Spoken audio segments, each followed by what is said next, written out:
Gino, great having you. We are joined this evening in this hour by John Ziegler. John has the website framingpaterno.com. We've been talking to him ever since the news broke of Jerry Sandusky being investigated with November, oh my goodness, almost 4 years ago now, about Jerry Sandusky and the charges facing him regarding allegations of sexual pedophilia with young boys at Penn State. We've been talking to him since then, and the reason why I have him on tonight, he just recently released a YouTube video about an hour long of an interview that he did with Jerry Sandusky in prison.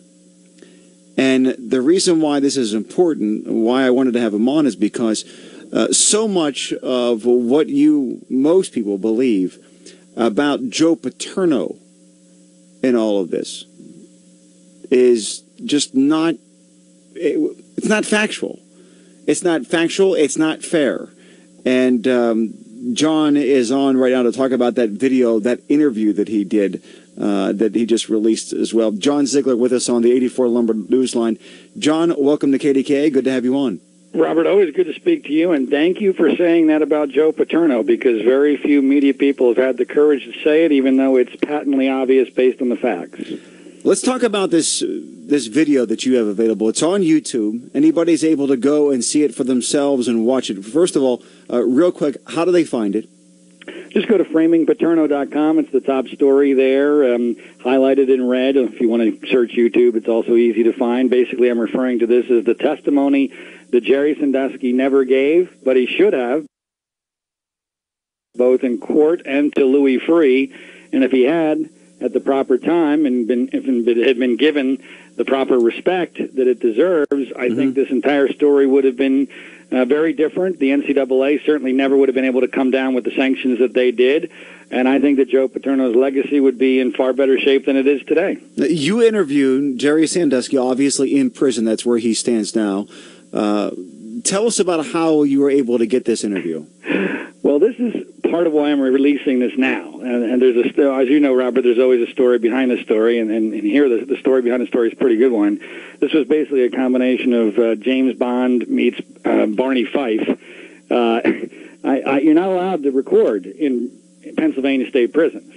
But I also knew that since Jerry is probably there for the rest of his life, and he had never testified, and had never really gone extensively on the record. I mean, even the Bob Costas interview was only about 15 minutes long, and you can't cover this incredibly complex story in 15 minutes.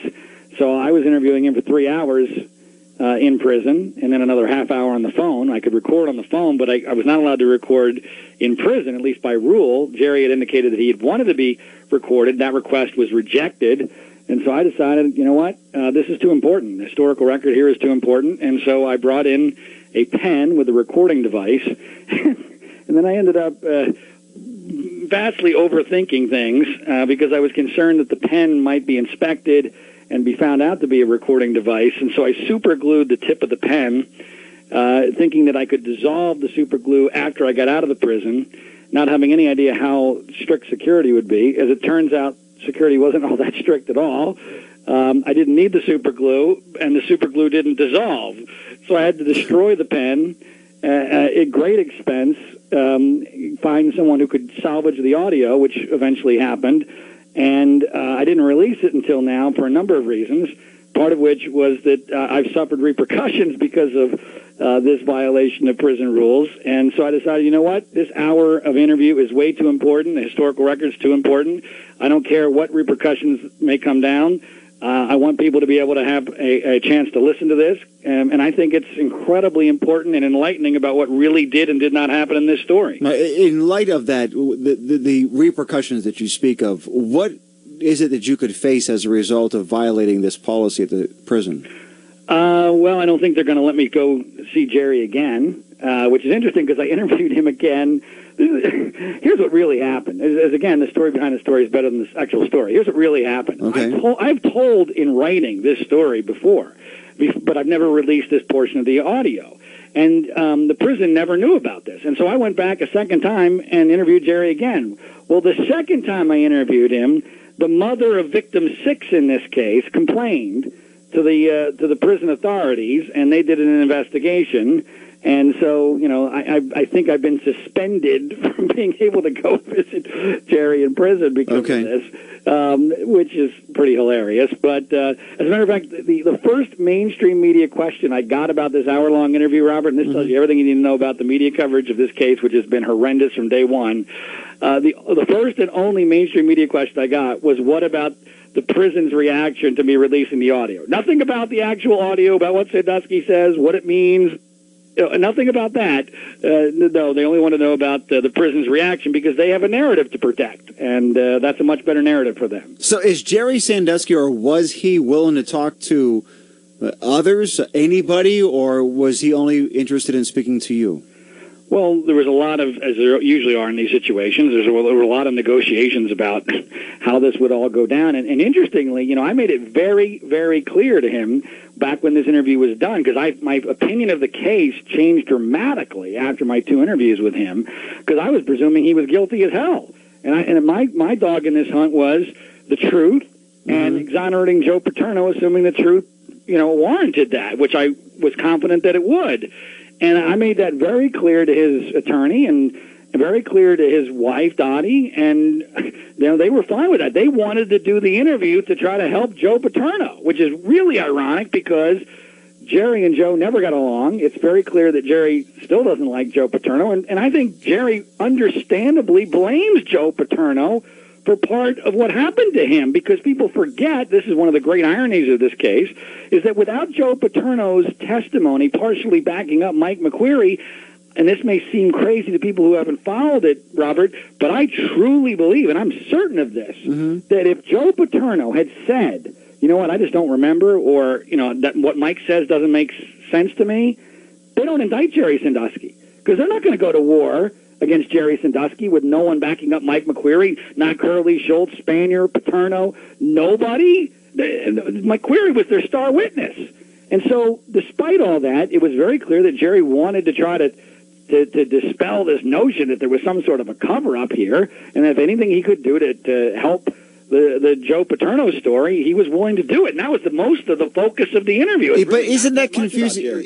That's hard for me to get my mind around. If there's a level of animosity that Jerry Sandusky has toward Joe Paterno, and that they were never close in the first place, to my understanding, and we've talked about that before as well, then what would be his motive for wanting to say anything positive about Joe Paterno at all?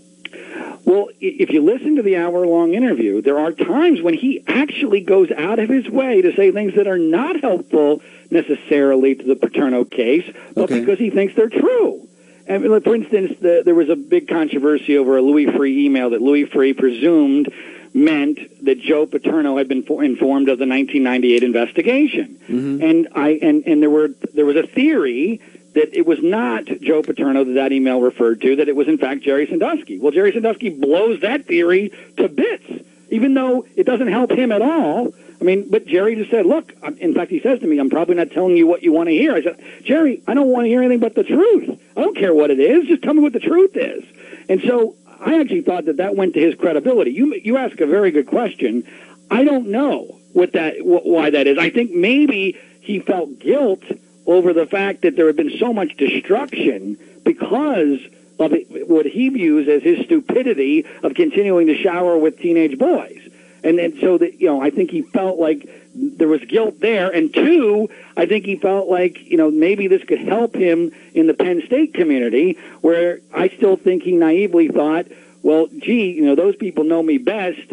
Eventually they're going to rally to my side here once they find out the real story. Of course, that hasn't happened to a large degree because there's been so much toxicity in this case that rationality, I think, has been completely thrown out the window.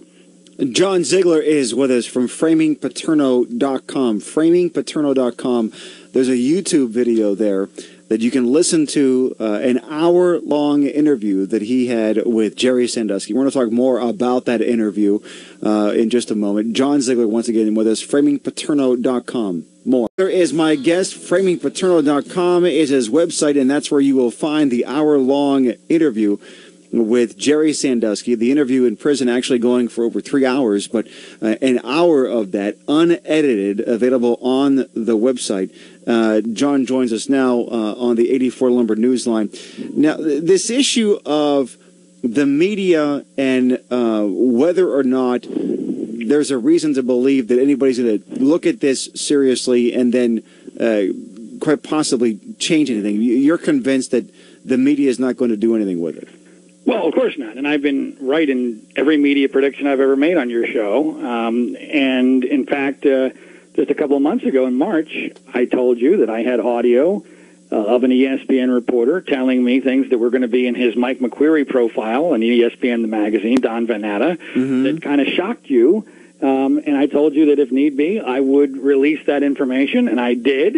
And it's explosive audio. It's unbelievable audio. It's catching ESPN red-handed in an actual cover-up, not a fictitious cover-up like the one that Penn State and Joe Paterno were accused of by Louis Freeh. An actual cover-up of information involving Mike McQueary having sent pictures of his penis through a Penn State phone to a Penn State co-ed, and that's why he thought investigators were coming to see him in 2010, and not because of some 10-year-old Jerry Sandusky story. When I released that, and there was complete media silence, and I mean total silence. I have a media list, a very good media email list of about 1,700 key emails of people who ought to be interested in a story like this. I didn't get even one response to that particular story. The news media blackout on this is way worse than Benghazi. It's way worse than the IRS scandal. I mean, they don't even consider that there is another side. And so, of course, when I release something, and I'll give you another example. When I went to a mainstream outlet, I said, here's this hour-long video. Are you interested? They said, yeah, show it to us. We'd love to do something on this.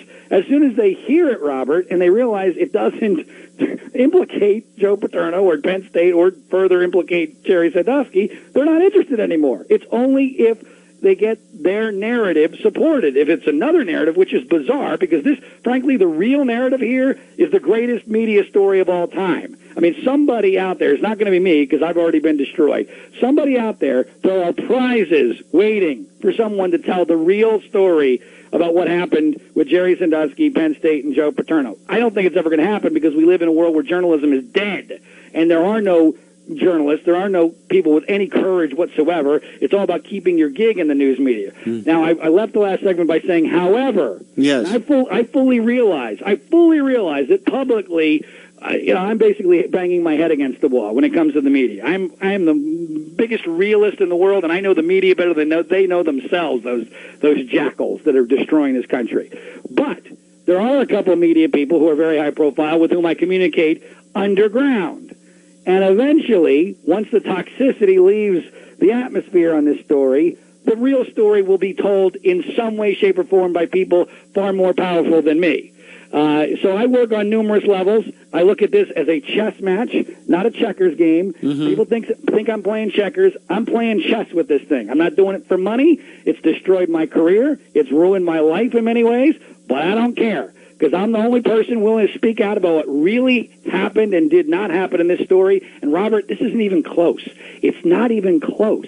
This whole thing is a myth. It's a scam. The whole thing is the biggest scam. It makes global warming seem real. And by the way, I think that there's a very, very similar kind of mentality to the pro-global warming people who are so arrogant that if you cross them, you are a bad person or you're stupid or you're crazy or whatever. No. The reality is we use basic common sense and logic here. And when you do that in the Sandusky, Penn State, Paterno story, guess what? The only result you can come up with is 180 degrees different than what we were told in the news media, and it's not even close. Do you think that there was an intention from the beginning to get Joe Paterno? No, in fact, I'm sorry. Okay, because it seems to me as though if you don't bring Joe Paterno into the story, It's not a story that gets as big as it ultimately got. What you've just said there is incredibly important to the lay person who has not followed this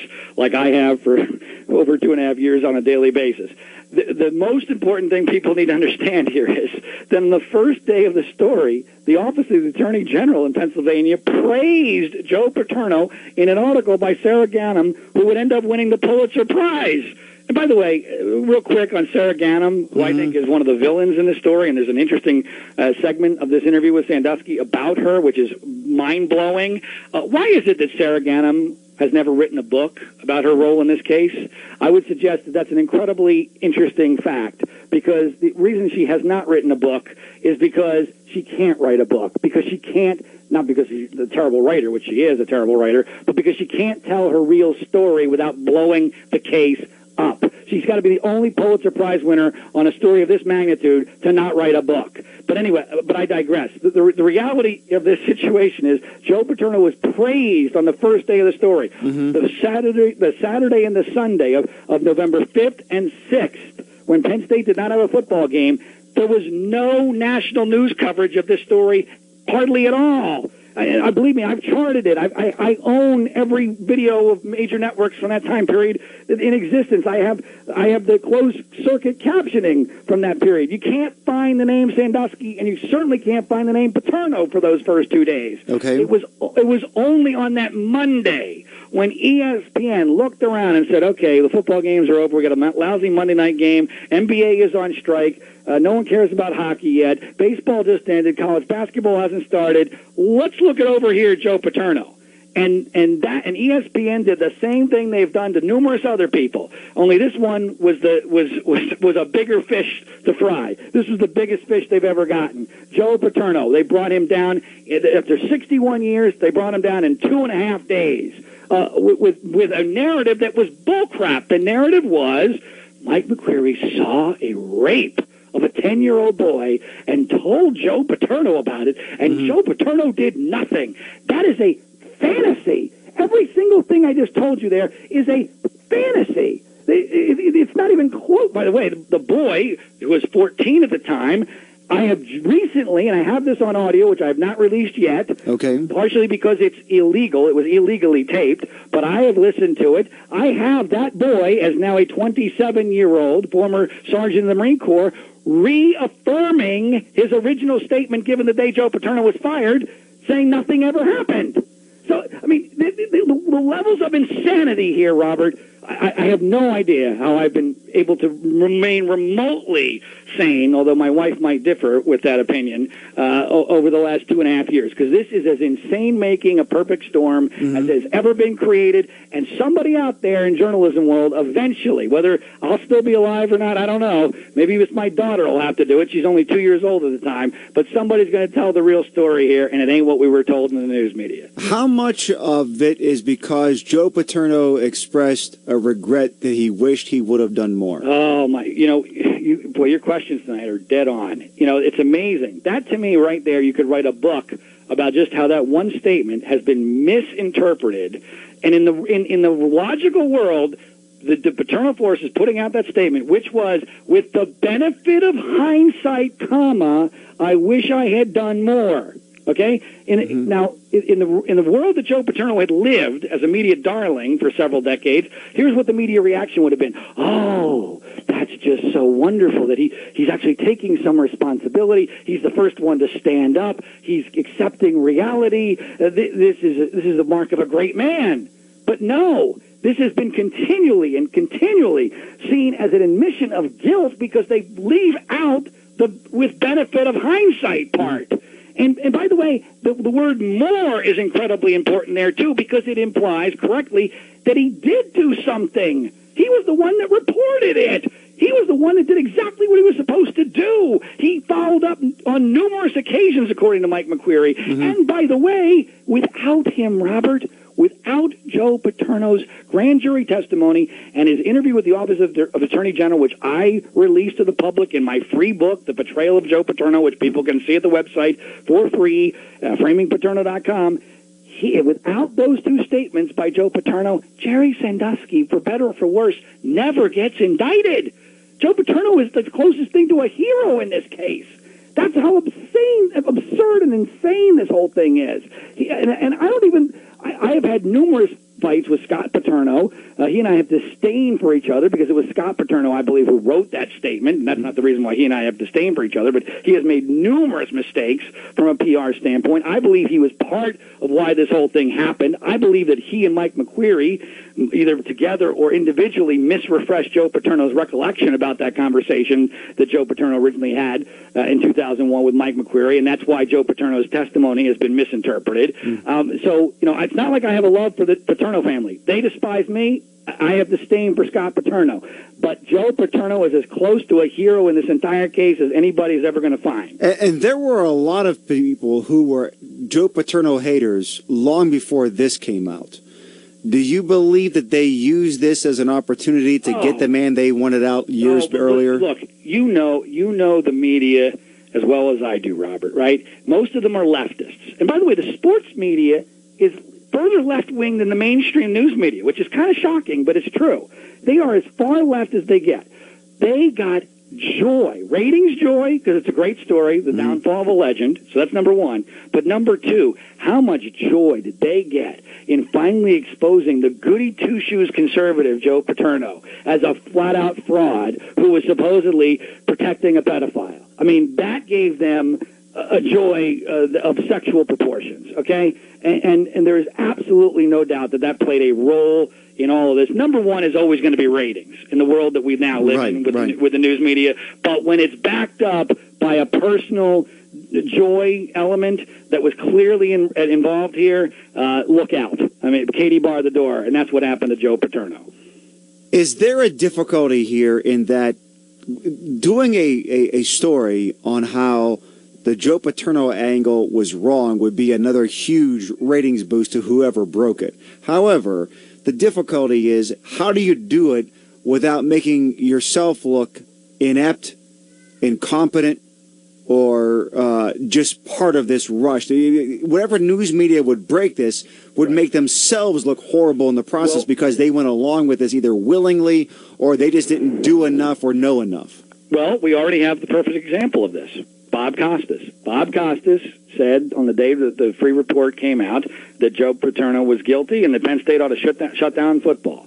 He has completely reversed himself on that particular opinion. I personally believe that Bob Costas, because I've interacted with him quite a bit, has much stronger opinions about this case than he is willing or currently able to speak publicly at this time. He has said on the Tonight Show, of all places, and Jay Leno seemed to agree with him, that Joe Paterno was not part of a cover-up. But even Bob Costas, who is arguably the most famous sportscaster in America, the highest paid, most gravitas, all of that, even he has acknowledged, both privately and publicly, that the toxicity of this case is so great that he feels hesitation about going, balls to the wall, if you will, on telling the full truth of this. Even he is only able to put his toe in the water. And frankly, what's happened to me, if you see what's happened to me, why would anybody touch this with a 10-foot pole? I mean, and funny, it's funny, not ha-ha, but it's funny weird. It's because the story is so wrong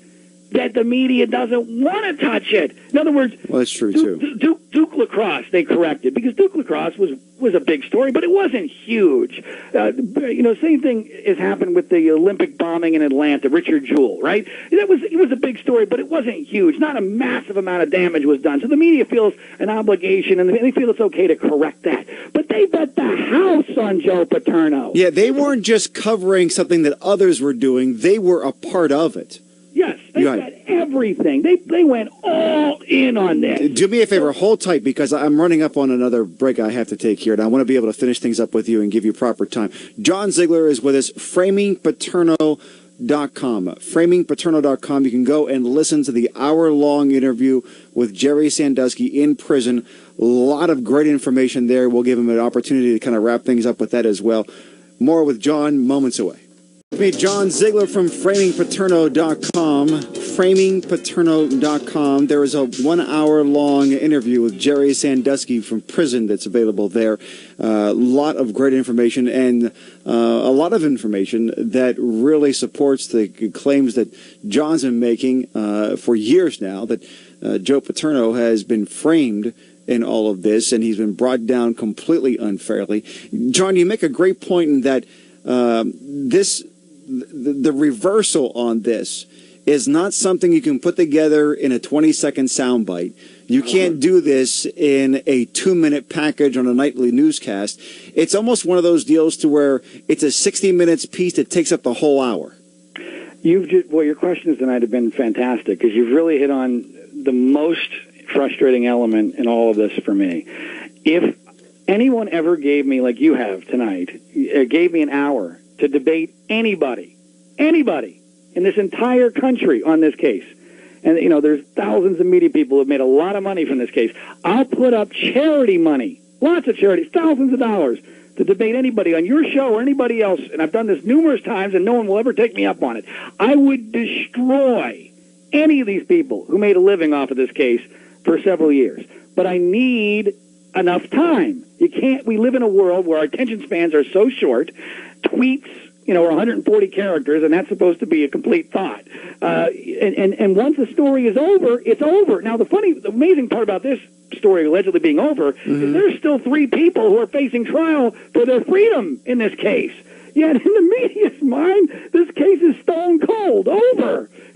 Partially because I think they suspect they might have blown it and they don't want to continue to revisit it, but mostly because it's a ratings thing. People think they know what happened, so they've moved on.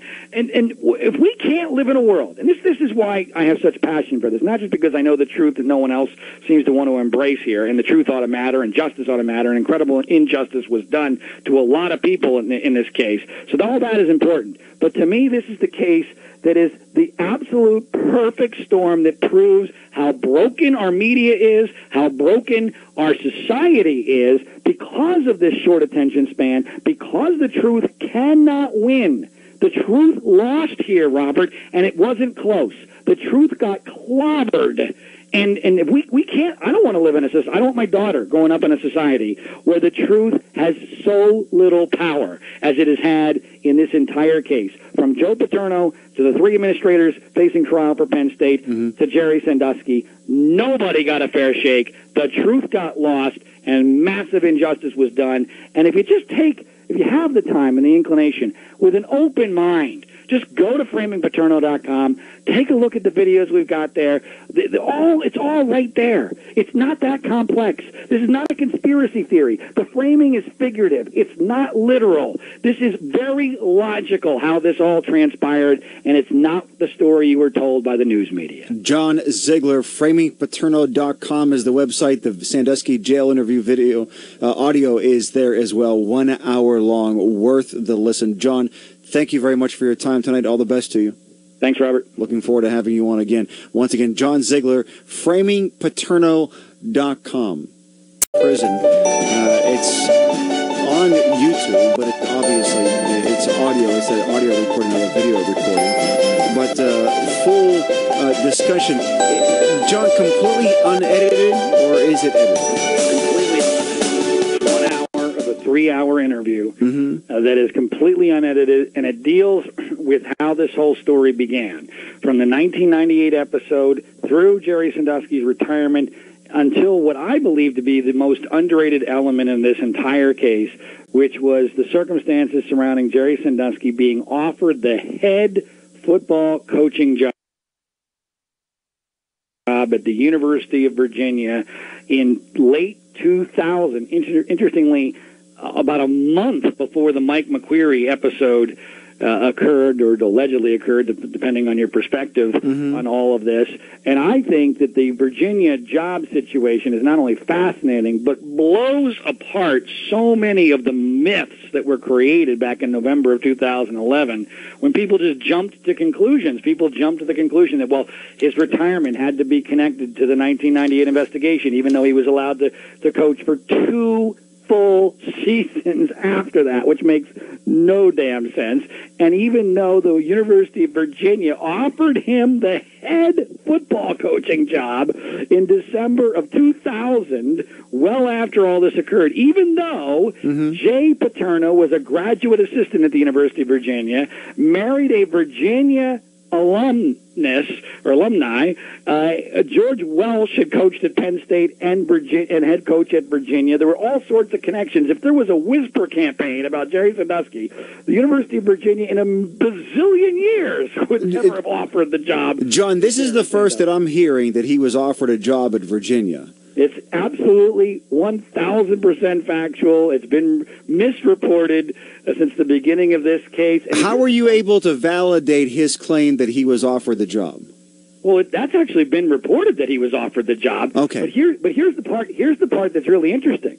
So the guy who ends up getting the job is a guy by the name of Al Groh, a Virginia alumnus. Okay. Al Groh at the time was the head football coach of the New York Jets. He wasn't interested in the Virginia job, even though he's a Virginia alum, until the Jets lost their last 3 games of that season and missed the playoffs by 1 game. And after the last game of the season, he got in a fight with a reporter, and it became a big story in New York City. Well, he realizes, oh, my God, I'm going to get fired here. And so what does he do? He calls up in the middle of Jerry's second interview and says, I want the job. Less than 24 hours after Jerry's second interview, Virginia announces Al Groh is the head football coach at the University of Virginia. Jerry's still got a contract in his hand. So, I mean, that's what happened there. But it's one of 100 different data points, or maybe thousands of different data points in this story, which have been misperceived because people don't have enough damn time and don't make the damn effort to get into the details and to provide the proper context for what really happened here. When you spoke with him for those 3 hours, how much of what he said were you able to verify with outside sources? Well, percentage-wise, obviously that depends on what your definition or your threshold for verify is. Here's what I will say. Okay. I have tried for over a year now, Robert, to catch Jerry Sandusky in a lie, and I have tried hard. And I've tried the same thing with Dottie Sandusky, with whom I went on the Today Show a couple of months ago to do her major interview, and I've tried to catch her in a lie. I have yet to catch either one in a clear lie, even really anything close to a clear lie, and I've never spoken to anyone close to them who have had a situation where they were told a lie during all of this. Now, that's pretty amazing when you think about the pressure that these two people have been under for the last 3 years in all of this. And that doesn't mean that everything he's saying is true, but there's a lot of things. See, here's my standard, Robert. I never use anything that Jerry says unless he has absolutely no incentive to say it, or I can verify it through at least one other independent source. And that's all it takes to exonerate Penn State and Joe Paterno in this. I mean, if you listen to the hour-long interview at framingpaterno.com, it's not even close. The NCAA sanctions look completely ridiculous because they start in 1998. In 1998, when you look at it, it has been completely misperceived by the news media mostly. In fact, Sports Illustrated reporter actually reported that Jerry was accused of rape in 1998. I told him he was wrong. He admitted he was wrong and never corrected it. I mean, this is the kind of stuff that allowed this snowball to turn into an avalanche down this mountain. And when you look at the original snowball, I'm not even sure it was much larger than an ice cube. I mean, this whole thing has been the ultimate perfect storm, the ultimate domino effect, and no one wanted to get in front of the freight train of the avalanche except stupid people like me. Do you think that releasing this audio is going to have any impact on the media? Do you think anybody, whether it's an ESPN type or national news outlet, is going to look at this and then do a reevaluation of Joe Paterno in light of it? Not directly, no, because the news media has their narrative. They're like a 5-year-old with Santa Claus. No one's going to tell them that narrative is false. However, one of the reasons why I'm doing this is... Hold on. I want to save the however for after the news headlines because I have to pause right here. More with Mr. Ziegler coming up moments away.